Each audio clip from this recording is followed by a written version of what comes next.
do the resolution until the public hearing is complete. And we did have the public hearing. It was on Friday, June 20th, at the town hall in Macedon.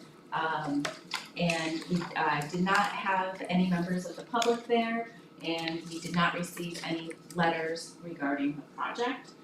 So the public hearing was complete, and then I know the developers of Harbor Point Massing gave a little bit of background about the project last meeting, but I just want to give them a chance to see if there's any other things they'd like to add about the project, or if the board has any questions. And again, this would be for sales tax and mortgage tax exemption. One thing to just note, we did, sales tax did increase slightly for the incentives, which is listed on our pilot summary, which is on page 4 of your packet. And the reason why that is we wanted to make sure, there's project costs can increase, and we want to make sure that the sales tax falls on either at or under the sales tax incentives. Otherwise, it can create challenges if it goes over. So that did change. We added some contingency costs in there due to the fact that costs have been increasing from concrete to wood and other types of items as well. So that's the only thing that has changed from the initial application. Developers, do you guys want to get a little bit of background and take any questions? Sure. I'm Jim Barbado. I'm part of the development team. I own Pridemark Homes. I mentioned last time that we developed and managed similar projects with me, Brian and Allie Keenan, that own a marina business, and we've been working together on it. We started to move dirt and clear the land and started to shape it. I'm not sure if you've noticed, we've had some very good press about the project, and we've obviously had a lot of good feedback. Working with lenders, they're very excited about the project as well. Got a very strong appraisal, and we do have our financing in place that once our process is complete here, we'll look at closing that financing. And we're excited and ready to go. As mentioned before, it's 138 units. They're market rate apartments. There's 6 10-unit buildings that are 2-story. They all have their own attached garage. And then we have 3 3-story buildings with 26 units each. And we'll serve a variety. A lot of it will be empty nesters and seniors. We'll get some young professionals, but based on our experience, we'll reach kids in a project like this just because it doesn't cater as well to that demographic. But we don't age restrict in any way. It's really open market rate. And our site plan is focused on making the community fit well with Willis Park, which is one of the kind of jewels of Macedon. So it will give residents access to that, and then the marina business, which we own, we're going to make that tie-in as well, so the residents have a nice access to the water and the canal path and so on. So it should be a real, cornerstone piece for Macedon and hopefully Wayne County as well. Yeah, we want to work with the Canal Corp as far as a little more fishing platform, and we'll have good kayak racks and access to the canal. Really take advantage of the location. Sounds awesome. Yeah, that's nice. Does anyone have any questions? Okay. Accept the motion to accept the resolution. Great, motion. Second. All in favor? Thank you so much. Great, thank you Yeah, guys. thanks. Yeah, we're Good luck. appreciate it. And I will contact you guys about next steps. with Okay, our attorneys. perfect. Absolutely. Great. Great, Thank you. Have a good day. You too. Thank you very much. Thanks. Thank you so much. Bye-bye.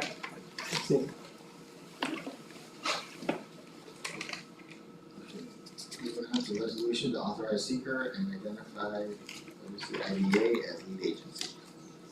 So, we've been talking about the Owen Railroad for some time. It is currently, there are certain portions that are currently owned by Wayne County, both either owning the land and the ties, or just the ties in some other circumstances, depending on the parcel. This seeker is to identify the parcels and review the potential purchase of this property from Wayne County to the IDA. It does, span several towns and villages. And so all of those are listed in the front there, and as well as listed in the maps as well. So again, this is just providing you, the board, with the seeker document and identifying us as lead agency. Then this allows our consultant, MRB, to contact interested agencies and companies who may want to provide any comments or feedback, so you don't have a 30-day period. Any questions? I kind of do, but it's not really on this particular thing, but if the IDA takes over the railroad, would people that have property, like I have property adjacent to this railroad, would I come to the IDA when I wanna upgrade the siding? I mean, do you become the What? lead agency for people to develop? Is it on your land? Is it on my land? Like, is your site, if it's on your land, if the siding is on your land, It's on the railroad's right away, okay, then because the railroad has a right of way of 50 foot on either side, okay, doesn't matter who owns it. yes, you would have to go to the IDA. Okay, so the IDA would be taking a pretty major role, Right. yeah, and I think I had said before when this initially was proposed, that I think you may need to hire somebody to be your railroad person, you know, cause it's Yeah, we It's gonna be do a have lot. the small railroad company that is currently managing it right now. Mhm. And they would take over a lot of those requirements, but there would be some more requirements that the IDA would have to do in order to, you know, keep a relationship with that company as well as any future projects, so that is correct. Yes. So then we will pay, so you said there's a management company, the IDA takes over paying? No, so Management there's a small railroad company that is currently managing Homet, and so they do all of the work but they get approval currently from the county, but then future they would be getting it from the IDA, whether it be doing new projects, improving ties, or other types of projects they may have. Any other questions? Motion to approve.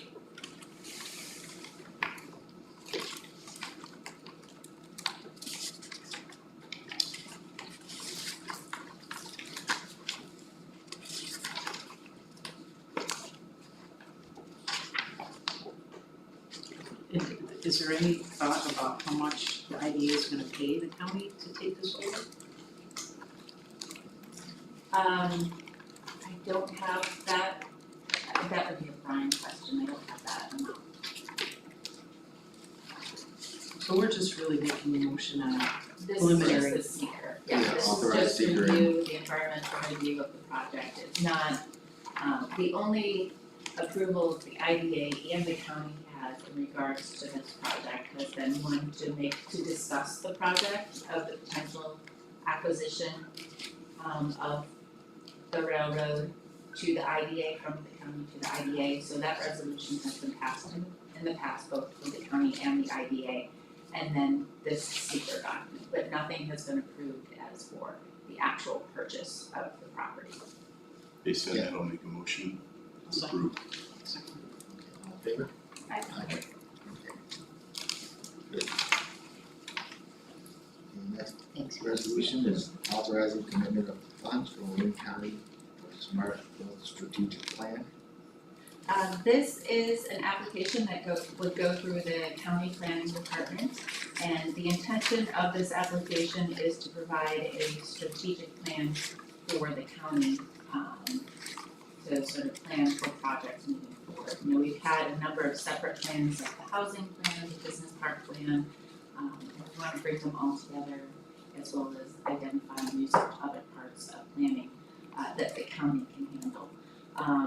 And this application would be for an application of $100,000 from New York State DOS, and then there would be a match of $100,000 from the county through the project planning funds. And the project planning funds has to be approved through the IDA. Questions? Motion to approve this resolution? I'll make a motion. And we would just have a separate account again? So this would be, so it would go through the county, and so the county would manage all of this. It's just that these planning funds are allocated to the IDA, and the IDA utilizes it for a variety of projects. The Fast New York was the one that was earlier, but that is an IDA application. This strategic plan, it's more of a planning project, so it'll go through the planning department. We'll have another one that will go also through the IDA that I'll talk about in a minute, but this one is more of a planning type of grant. So this is it'll all go through the county. But the IDA has to approve the project planning funds. I'll make a motion to approve. Second, Second. all in favor? Aye.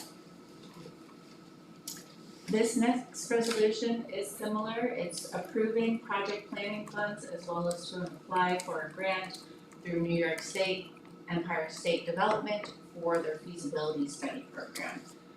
This is a great program to sort of study sites. We actually utilize this program to do the market study for Butler, but that project has closed, that funding has closed because we just wrapped that up, the planning piece of the market study. But this application would be looking at properties surrounding the WCIDA Center site as well as some properties in vacant land near the Silver Hill Technology Park. There are several parcels that sort of are around WCIDA and Silver Hill Technology Park that are owned by New York State Newark Development Center. And it's and some of it is vacant land, some of it is vacant buildings. And the idea is to take a look at it and see what opportunities may exist. Because it is a portion of Newark where there's been, no activity for some time. And the intention is to look at this site and identify future opportunities. One of the things from our business park plan that we did about a year and a half ago, it did mention, are there opportunities to expand Silver Hill Technology Park? So this is a way to look at that. With BOCES, if you go out one of their doors, you'll look out and you'll see some vacant buildings, which people often ask about. So the intention of this feasibility is to research these parcels and properties and to see what potential opportunities and partners we may have on board in order to take some next steps. And this is a 50-50 grant, so we would apply 50% grant and 50% as project planning funds. So we're approving the $50,000 if we get the grant. Correct, yes. Sounds like a really good thing. Yeah, it's exciting. I think it's an exciting opportunity. I'll make the motion on that, Second. all in favor?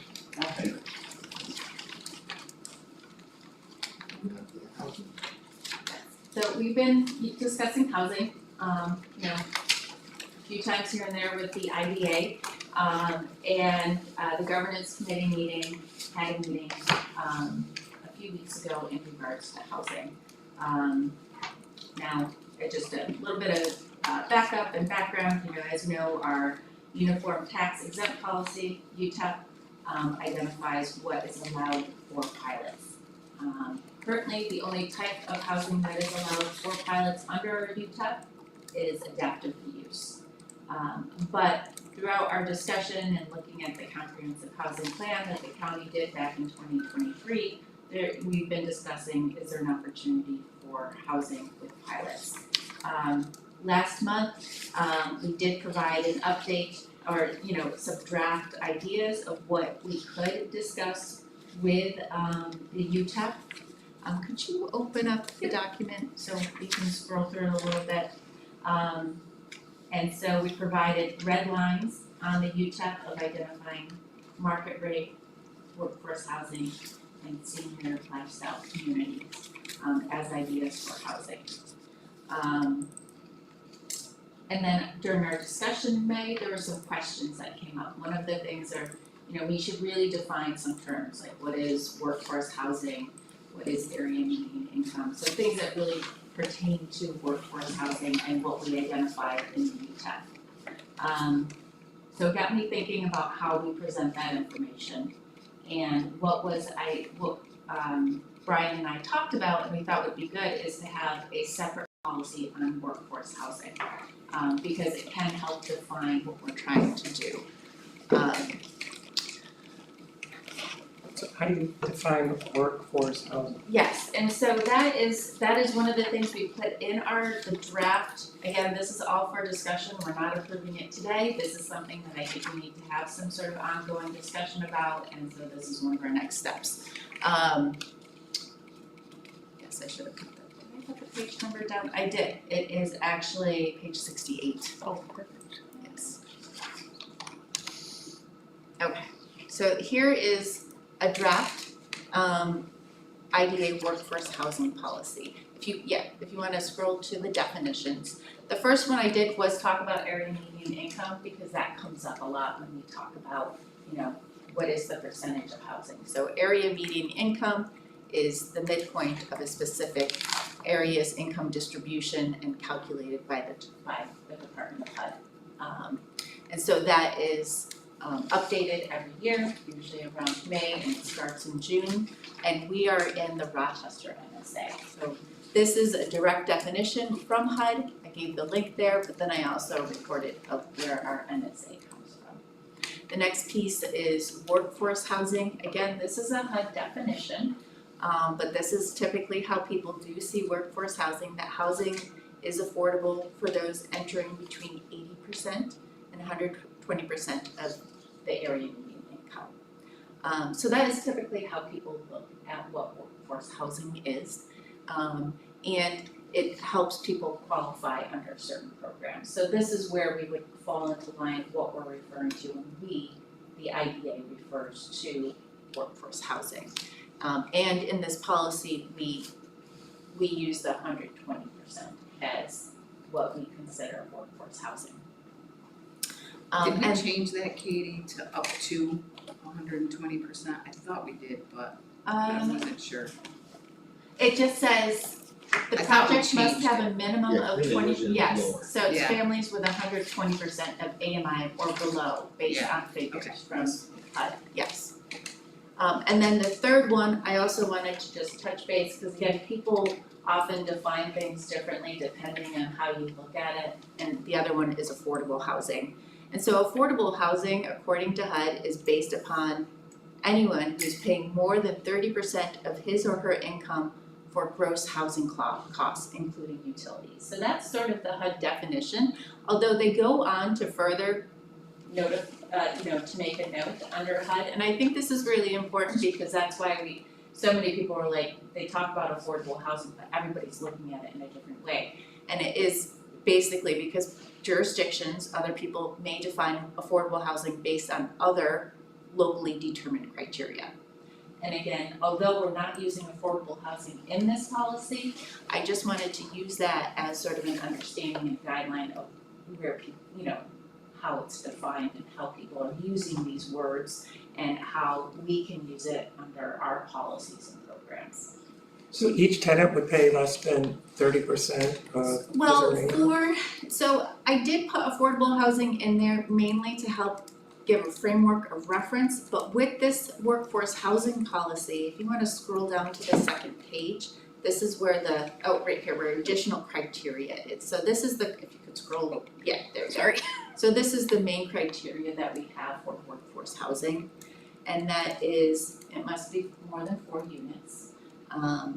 The project must have a minimum of 20% of the units priced to families with 120% AMI or below, based on figures of HUD, and the applicants are required to certify and confirm this at time of application and throughout the duration of their pilot.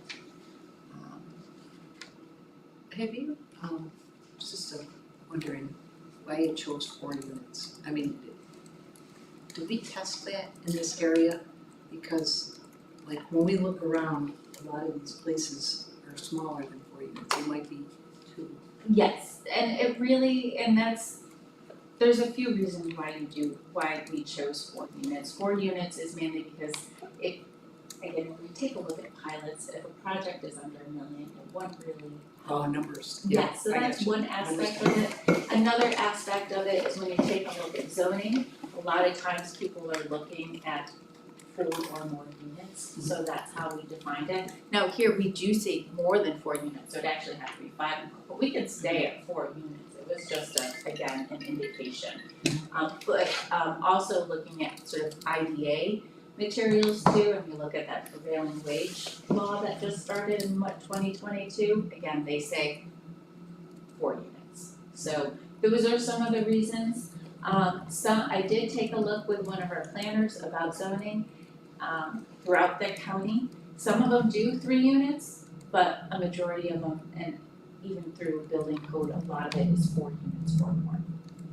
So that is a discussion piece for the IDA to determine if they think they wanna just say 4 or more units or more than 4 units. That is fine with me, but 4 is usually around the marker of being a multi-use family unit. Well, that's a good distinction, 4 or more. Yes. Yeah. From the bank standpoint, like when someone's looking for financing, they categorize it 1 to 4, and then 5. You know, like multifamily, you don't hit multifamily until you hit 5 units. So that's another sort of thing to look at it too. We should check with maybe the tax assessor in How to look at it. how the county, like, I know in the You mean city of this Rochester, they codes? have, they have different rates, so that sort of has guided how Sure. multifamilies are Be assessed. put together. Sure. So like, Yeah. if it's 6 family or below in the city of Rochester, they get a homestead rate, but if it's above 6 family, then they get a commercial rate Okay. on their taxes, which a lot of people would go for the 6 or below. Yeah. To have the lower taxes, Great, to reduce the overall cost of having that. okay, yeah, let me Place. reach out to some assessors and see. Yeah. Yeah, okay, that's a good comment, yeah. So this was one of the questions we had at the meeting in May, and something we discussed at the governance committee about, adding this policy, since we've had so many questions of definitions and clarifications for workforce housing. Another question we had was also, when we look at the pilot terms, I know we're gonna jump ahead a little bit. I believe that is page 78. Yes, so if you wanna scroll down to workforce housing, we identified it as 15 years, if you scroll down a little bit more. 15 years for 50%, whereas market rate is at 10 years. And the reason why I chose 15 years, again, it's a starting point, it's a discussion, it's not a requirement, because even looking at other IDAs, it's all across the board. So there's no consistency. The reason why we chose 15 years is because with some housing programs, they have a requirement to stay affordable for 15 years. One example is low-income housing tax credits. So we thought staying in line with that could work, but there are examples of some people doing 10 years, if they do 10% of workforce housing, if they do 20% of workforce housing, they go up to 12 years. We've seen other examples where people are doing 20 years, we've heard other examples of 30 and up to 40 years, which I don't think I know Brian, and I know you guys haven't always been interested in having really long pilot terms, so I never really went further beyond 15. But that being said, it's, 15 years was an option, but not a requirement. So that is basically where the 15 years came from, is trying to align it with other housing programs and their affordability time requirement. It's in some places 15 years. So that's why we use that as a marker, but whether you do 15 or 14 or 12, I think is dependent on how the board would like to see that. I had someone ask me, is the housing for migrant workers, does that fit under the affordable housing definition? Because what's happening now with a lot of these migrant workers is they used to be just seasonal, Yes, and now a lot of them are year round. right. And, You're There talking are- H2A, is that what you're talking, H2A? There are programs, and we have used CDBG funding in the past for farm worker housing. We did a replacement program maybe 2 or 3 years ago, and you do have to income qualify the people, and if new people come in, you have to income qualify them again as well. So yes, there are resources for it. If it would go for a pilot, I think it really depends on the property versus it being it being a farm worker housing project. Because what you'd have to take a look at it, is it an agriculture district? You know, what is the current assessed value, what would be the increased assessed value, would it make sense for that property? Is there, so there would be many questions on whether that would apply to a pilot. And I think it would depend. If it was like, let's say, a farmer was buying a property and it was that was going to be the farm worker housing, and they were gonna do workforce housing, then that would be a little different than if it was directly on the farm, on the property. And a lot of it has to do with agricultural district and the current and the future assessed value of how and if it would make an impact.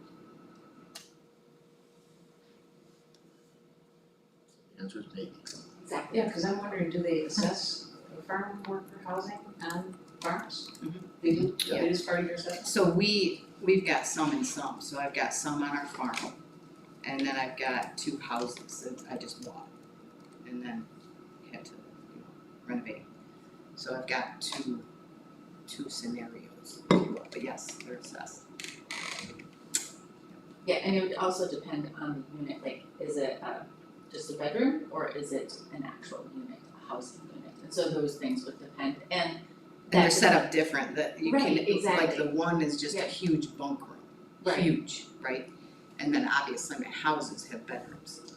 So, and then we have to set them up to code, there's a lot to H2A housing, believe me. Yeah.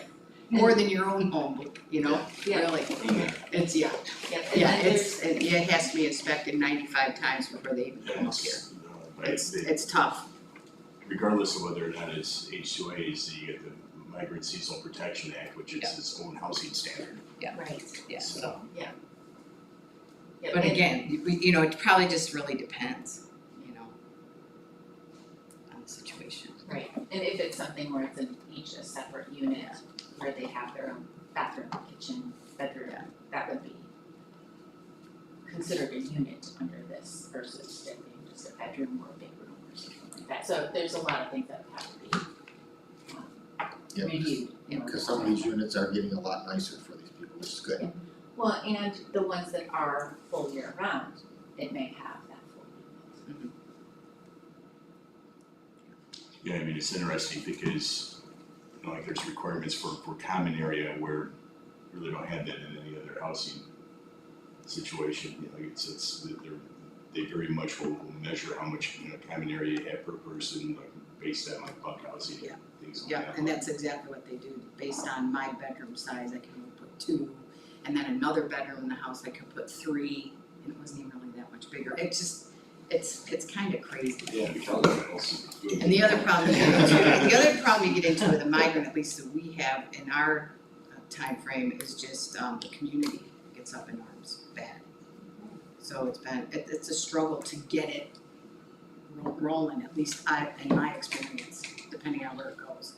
Even the one that was on my actual farm, the neighbors were not happy. So it took me like 6 to 8 months to get it approved with the town. And I had to pretty much sign my life away that there'd be no parties. It's critical, like what you have to go through to get this done. Right. It's like, how do you do that? You almost wonder. It's like, how do you do it's that? Back to the '60s, '70s, and '80s, Yeah. where you had a lot of criminal activity, Yeah. drug distribution, jukes, and Yeah. things along that line, which I don't think happens. No, I think that's part of what I think Maybe the they just don't know H2A about it. program has done for, there's goods and bads, but it's really vetted out some of that, which is good, so the people we bring in are great, but it's just, Yeah. some stigmatism. Right, so we have the workforce housing policy as a template. Are you guys, what are your thoughts on a 15-year term for a workforce housing pilot? Are you guys good with that?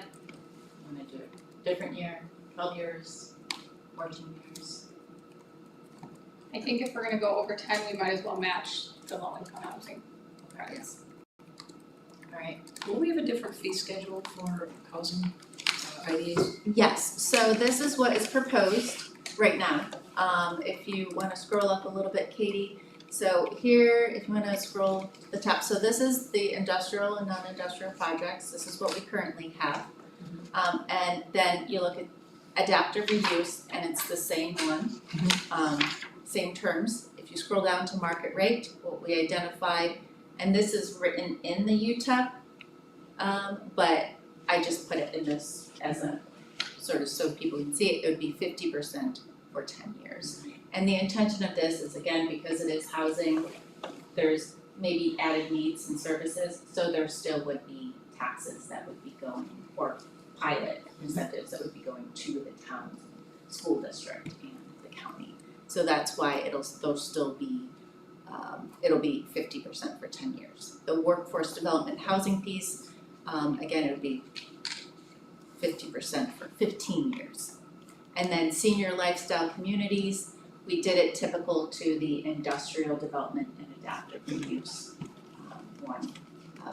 But again, this is part of the discussion piece. If there's certain terms you'd like to see differently, that's part of what we're here to talk about today. Do the senior lifestyle communities, abatements need to be so generous?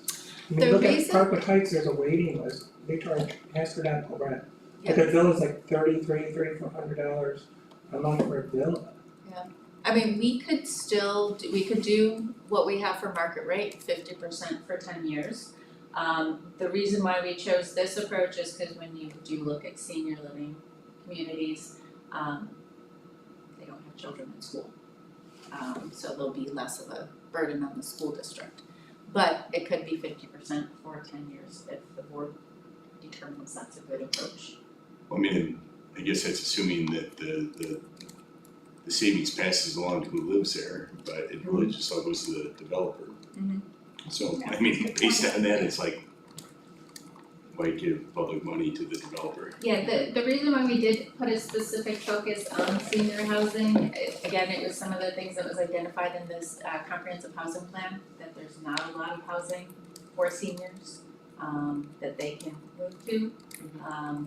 And so just having that flow of people, you know, retiring and then able to find a space that fits their Well, that's the lifestyle question, needs. it's like they're expensive, is it because we don't have enough of them? Right. For the baby boomers, you know what I mean, cause there's a huge influx coming, right? Right, So do we not have enough, so we should be attracting them? Yeah. You know what I mean, so there's that two-edged sword that we kinda have to think about, you know, do you want to attract them? Or do we wanna say, no, we probably should just even it out? So again, I mean, all this benefit, it was directly to the developer. But my point is just the incenting, Right, I incenting mean, the bill, and- incenting the bill, so And I do we guess what wanna I'm do that? interested in is this enough? I mean, Right. is this what gets somebody like Don last A year, Chase like, or yeah, somebody I'm like gonna that. do senior housing versus market rate. Yeah. I mean, I think a lot of it is, if you realize that there's again, like a backlog of people looking to get placed in any of these, that's probably what you're gonna build to make sure you have a constant state of full units.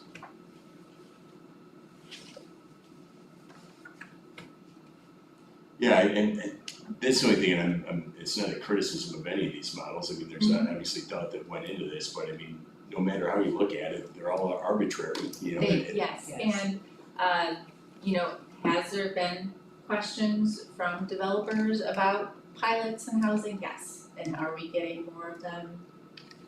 Yes. Now, when we let's say have a final UTEP and workforce development policy and have our terms, will it be enough for them? You know, You never know. What's Monroe County and Ontario County doing? So Ontario County, and you could probably speak a little bit more than I can, because you know, they've added housing to their UTEP. It's not as detailed as this, right? It's They don't- intentionally vague. Yes, it's intentionally vague. And you have just started doing some projects with that. I don't know if you wanna provide a little bit of feedback on that. It's still really early. Yeah. It's still really early on. We've had a couple projects presented, but it's intentionally vague to really allow, see what you get, Yeah. see what you get, see where the questions go, see what the projects looks like, and it kind of gives you the flexibility to do what it is, right, which ones make sense and which ones don't. Yeah. I think that's a little bit of a struggle. I like I like things to be consistent. So I think something like this makes much more sense, it's much clearer. Certainly if a project comes in and there's reasons we wanna vary from this, then we have the ability to do that, but at least generally speaking, we have a very, I like this approach. Yeah. Much better for Yeah, me. because there is, in our UTEP, we do have Yes. deviations that are available. Yeah, you could deviate if you decided to, if it made sense, but I think generally speaking, this is much easier for everybody involved. And with Monroe County, just to give you a little bit of background, so they do have housing within their UTEP, but it's for affordable housing and for student housing, and they do this approach of what is called shelter rent. So every year, depending on how much they have or how many units they have, you get 10% of the total amount of rental income they get. So it could vary by year, and those, from my understanding, again, I'm not as familiar with the shelter rent approach as, a typical 10-year pilot things that I've seen. I've heard those can go from 20, 30. I haven't seen 40, I've heard 40, but I have seen 20 and 30-year terms. So we did not go to that approach just because there's a lot of, I think, unknowns with that. And again, that is specific towards affordable housing and to student housing, which we do not really have student housing projects in Wayne County. We don't have college. Yes. Hard knocks. Yeah. So we have our workforce housing piece. I will do some research on the assessors. I like that. I'll do that regarding the 40 units. With the UTEP, let's see, what page is that? If you want to scroll back to page 72.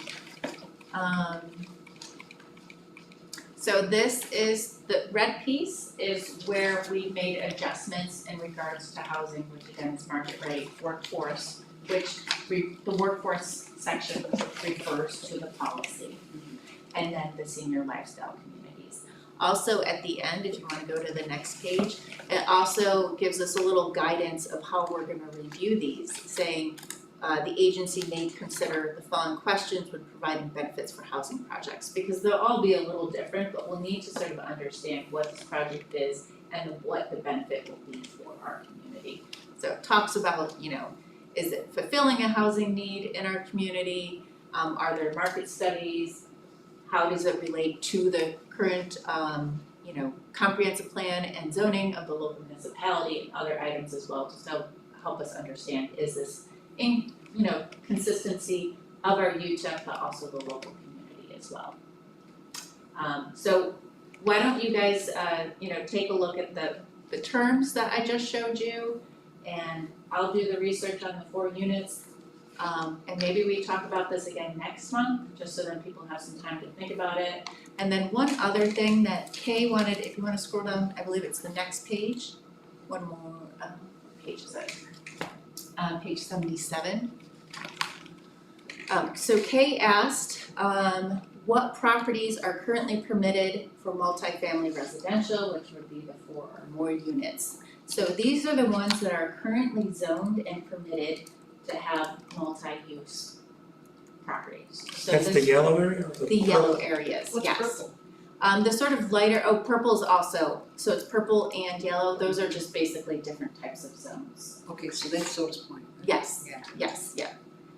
So this is what is currently zoned and permitted for multifamily. But if you wanna open up the folder, and let's scroll down, if you wanna do multifamily special permits here. So this, I didn't put in your packet because it creates sort of a different understanding and dynamic. Here we go. So there are communities where you can get special use permits. And so this is where you could do multifamily housing, but you need to get a special use permit, meaning you need additional approvals from the local municipality to do multifamily. Now, that being said, I'll give Butler as an example. Butler is pretty much special use permit for most properties, so unless it's agriculture. So you do see a lot more opportunity, but again, that is based upon you needing to get a special use permit from the local municipality. Whereas that first map I sent you are ones that are currently zoned in order to allow for multifamily housing. So there's two different approaches, but again, this would require an additional step from the local municipality in order to approve it as a multifamily unit. So that was one of the So if you questions. overlay the two maps, that's kind of the opportunity. It Some of kind them have a is. couple steps. Yes, but more you know, than when the people others. are gonna be looking at multifamily housing, they are gonna be looking at other things such as, you know, is there water and sewer there? Mhm. Or how much money would it take to get water and sewer there?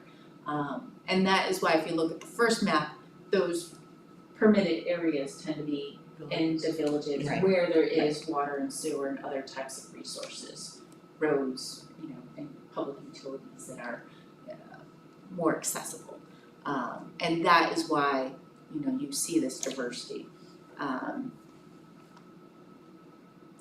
So I just wanted to bring that up. It was a question we had at the last meeting. And, you know, just another note, local municipalities, they do change their zoning from time to time. For example, Palmyra just finished, or Village and Town of Palmyra just finished their comprehensive plan. It is my understanding they're also gonna be looking at zoning, so that may change, but that is at the local municipal level.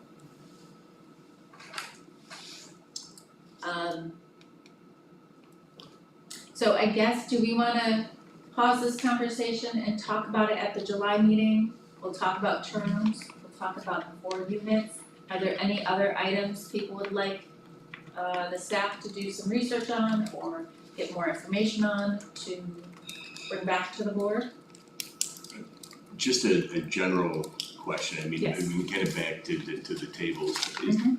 It would be interesting to even just anecdotally talk with the one developer and say, like, do you really look at the schedules or do you just run through all the numbers, and if that affects the bottom line, is that what kicks it over the finish line? Okay.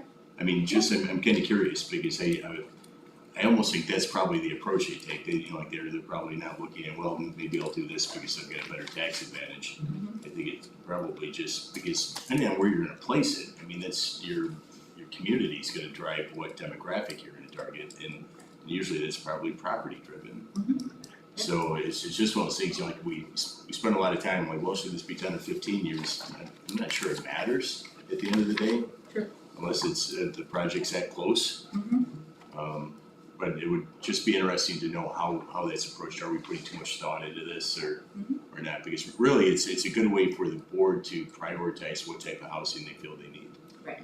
So, A thought occurred to me when you said that was something Don Lasher said when we were talking about the Newark project. Remember, he said, he's getting the building for $1 or something, and even with all the development costs there, when he's done, it's a tough number. It's really tough. yeah, And I don't know, it almost feels like he's doing it because he's got all these things aligned. He might be a good person to explain this to us, you know? Yeah. Because it is a lot of balls in the air to align something so perfectly that it's gonna work. Yes. You know, you're not gonna go bankrupt trying to renovate an old hospital in the middle of Newark. You know, you just say, Right. as an example, Yeah. you know? Well, there's a reason why it's been vacant for 20 years. It's been so hard, but that's the Right, active. Right, cause he did that one in Canandaigua, but he had a lot more units when he did that list manufacturing. And, you know, but even that, I mean, he did a fabulous job. He said that not one person that was shown an apartment didn't take the apartment. And he was really fortunate that was the case on that project, you know? But he'd be a great one, cause he's done projects in Monroe County, Ontario County, Wayne County, and he gets those balls in the air and Yeah. I don't know. I think this Miller Street one would be an especially interesting example. Okay, yeah, Yeah. I like that idea. Yeah, I don't know, he's so busy, but you know, he might be willing to do that. Yeah. It could really help us. Okay, sounds good. Alright, so what I'll do is we'll pause on this conversation, we'll provide some updates at the July meeting. Again, we would not be able to approve it at the July meeting because I wanna have a good final document. Because the intention is that we do have to contact all of the executives from the tax jurisdictions, county, town, village, and school districts, in order to inform them about the UTEP update. And then we give them an opportunity to provide comments either letter or by coming to the next meeting where we do present the UTEP. So we will not do that at the July meeting, but we'll provide some updates at the July meeting. And again, these documents will be for discussion only. Okay, great, thank you. Fiscal officer. Okay, fiscal officer reports, so as we, I'm gonna, if you could go to page 81.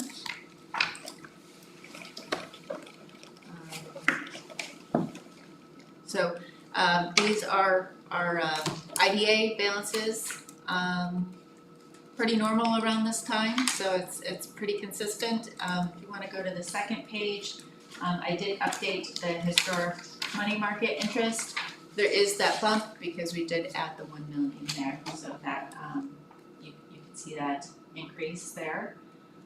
And then our, if you wanna scroll down to our profit and loss statements, which is the next page, this one just shows, activity for this month. Some of the things to May 30th, 2025, we did get that $100,000 from project planning funds for Fast New York. That is a project that the IDA is doing. We also received the application fee for Harbor Point Macedon, and the next steps is to also close on 112 West Miller Street as well as Harbor Point Macedon, which should be coming up in the next few months. Any other questions, comments about the fiscal officer report? And then executive director updates. Brian did not have as many updates this month. We are getting a lot of calls about solar, so just to let you know, that's something that's happening on a regular basis these days, both ones that have been approved by planning board or ones that have been sort of out there for a little bit. And then there was a substation improvement in the town of Lyons, which is relatively close to the Lyons Industrial Park. And that's where we have that pilot for Dependable. Yes. Yes. Or Morgan. Rubbish. Yeah. Yes, Morgan's rubbish. And just as another FYI, consolidated funding application is out. So there are a lot of grants available to towns, villages, cities, and counties. That's what those two applications were. And we also, thanks to Katie, we organized a meeting at the BOCES Conference Center site with New York State ESD to inform people about the program. So do you want to give a little bit of update about that? We had how many people there? 10 including me, Dave was there. But we had a good mix from several different towns, and I think it went pretty well, everybody seemed to take to it. And those applications are due July 31st. Yep. No other business? No other business. Next meeting will be on July 22nd at 9:10, and a motion to adjourn. All in favor? Okay, the Economic Development Corporation meeting, call to order. I'll make a motion to approve the May 27th, 2025 meeting minutes. Second. Okay, all in favor? Resolution authorizing modification of loan terms for a specific loan. Okay, so this loan modification is for a loan that was approved in 2009. It was with MJB Property Holdings LLC, that's Lemonberry Auto. And when they signed the agreement, just as a little historical information, it was under the IDA, but then the IDA transferred all of their loans to WEDC in 2020. So it was an IDA loan, now it's a WEDC loan. But just as historical information.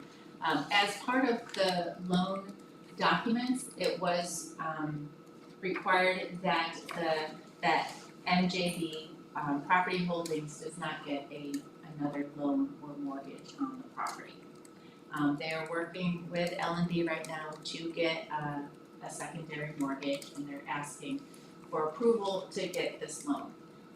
Now, we would still stay in our second position as lien on the property, but they are asking for approval to get a loan, although it did, when the original approval was in 2009, they said that they would not get another loan.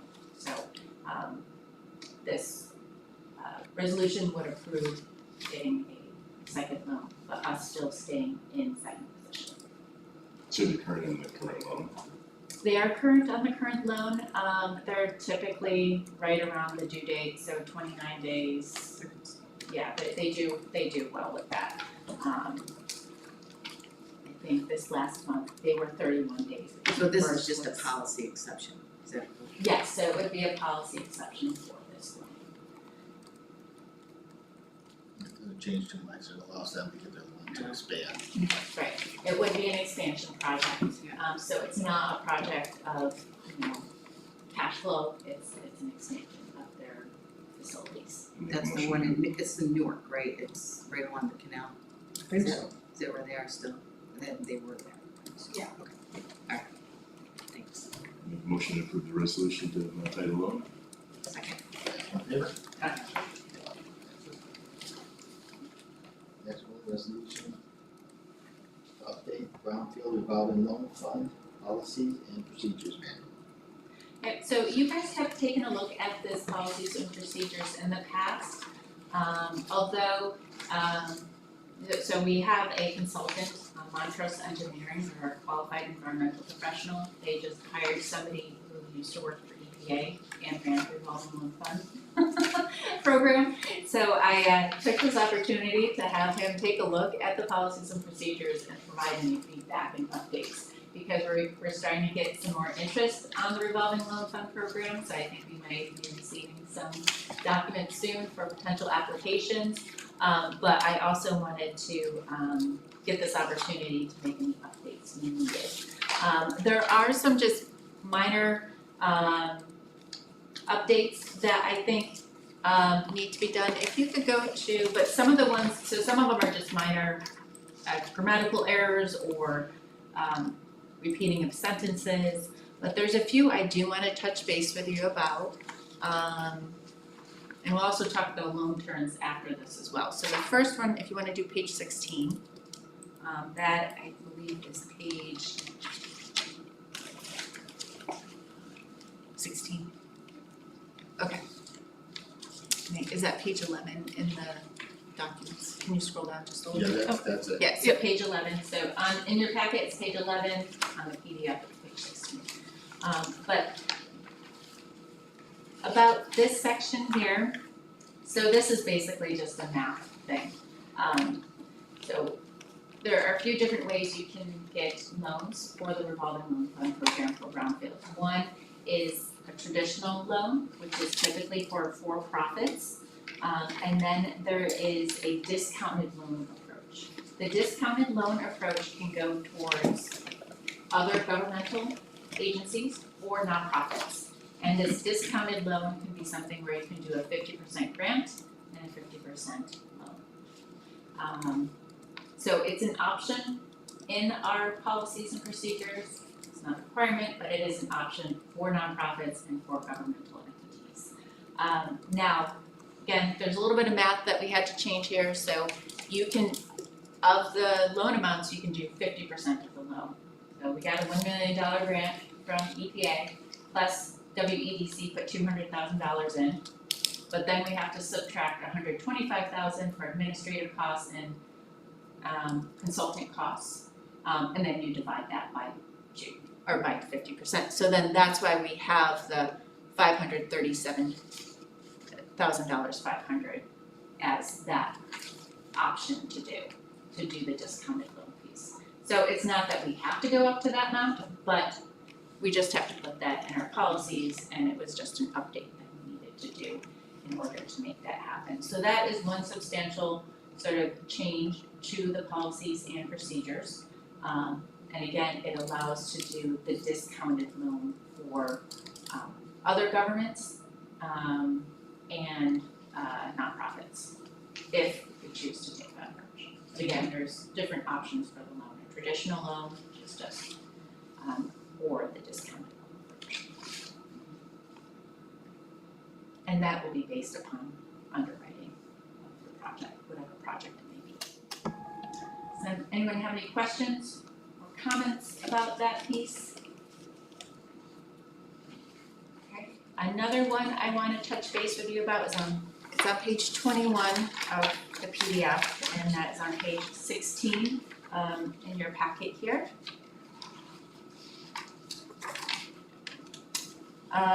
So when I talked with our consultant about this, the section that is highlighted in blue about incomplete cleanup or termination due to performance, he says it's good to have this in your policies and procedures. He goes, but WEDC might not have any legal standing. But it's important to, provide this option if something like this occurs. Because there may be a situation where somebody does not or is unable to finish the remediation of this project, but we wanna make sure it is safe to the public.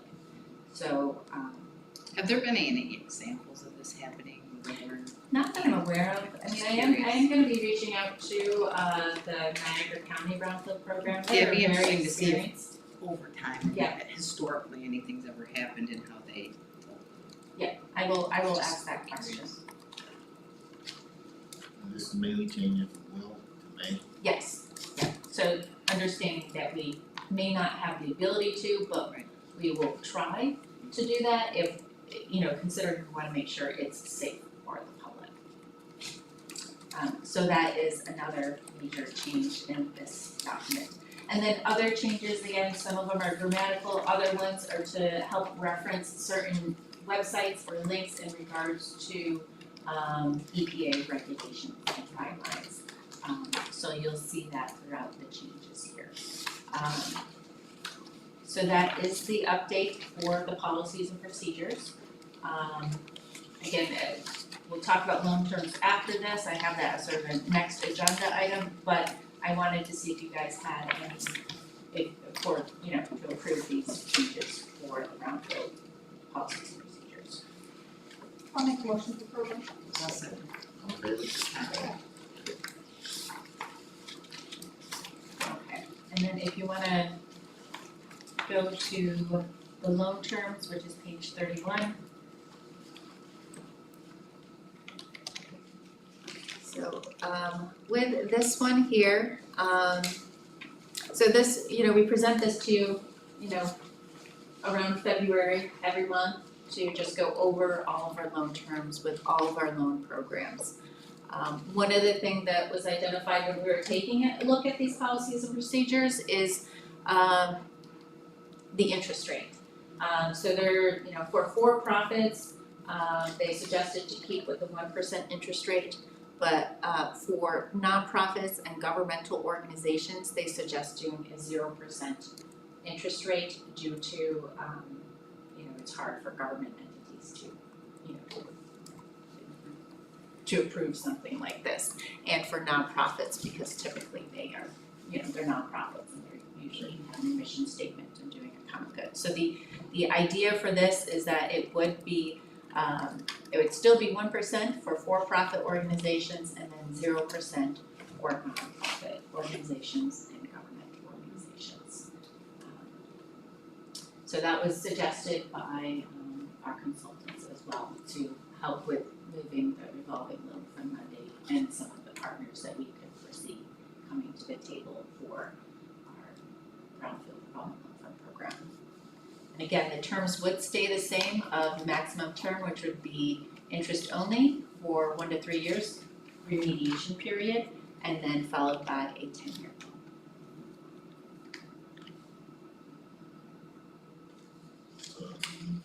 approve it, or is that? Yeah, I wanna say, cause again, we do sort of approve this on an annual basis and we won't be changing anything else for these loan terms document, but if you guys wanna approve this approach for loan terms, and again, when we do present loan applications to you, we will be identifying the term in the resolution, so that will be where it will sort of be identified and solidified in the resolution that approves that specific loan.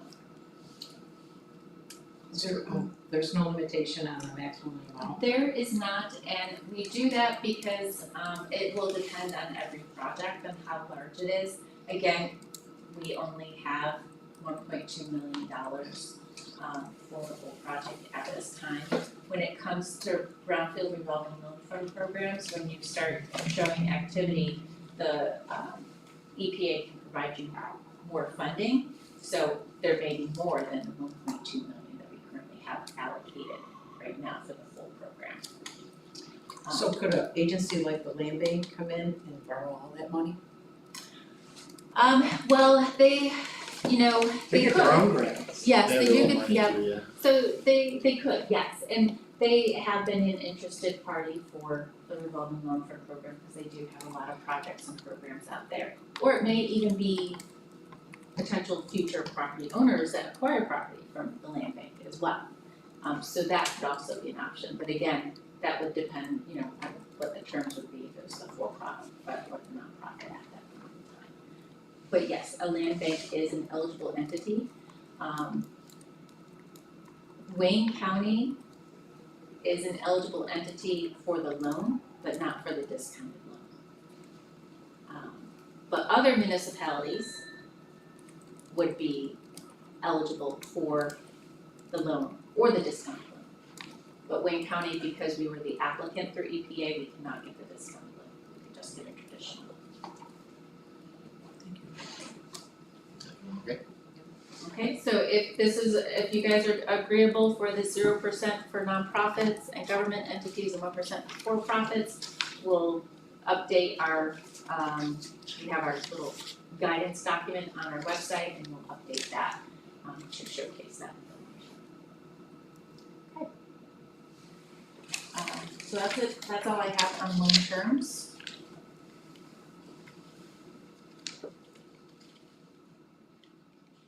And then have our fiscal officer report. Again, we have the historic rundown of our bank balances. They're all looking pretty good. Not much has changed with our balances with WEDC. I'm gonna go to the next page. Budget versus actuals. There has not been a lot of activity this month for WEDC.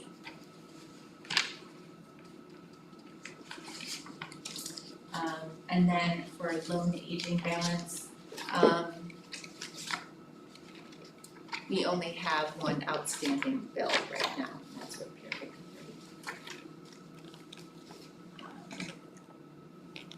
And then with K2, I do not have any updates at this time, but Brian is trying to continually communicate with the bank and property owners on that project.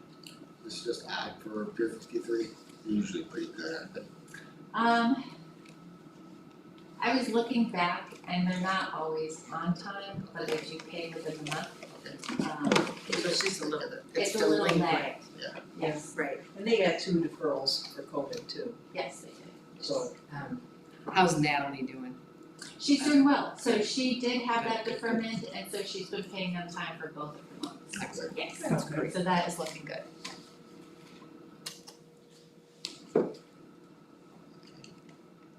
That's it on the fiscal officer's report.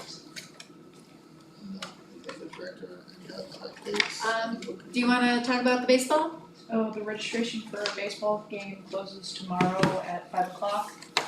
We sponsor one annually, and this year it's gonna be on Tuesday, July 8th, around 6:30. So if you'd like to register, that would be great. Good for business, networking, just general appreciation. Good. Yes, that's it on our end with WEDC. Next meeting will be July 22nd, and a motion to adjourn. All in favor? Thank you guys, stay cool, we do have water in there and we're allowed to stay there before you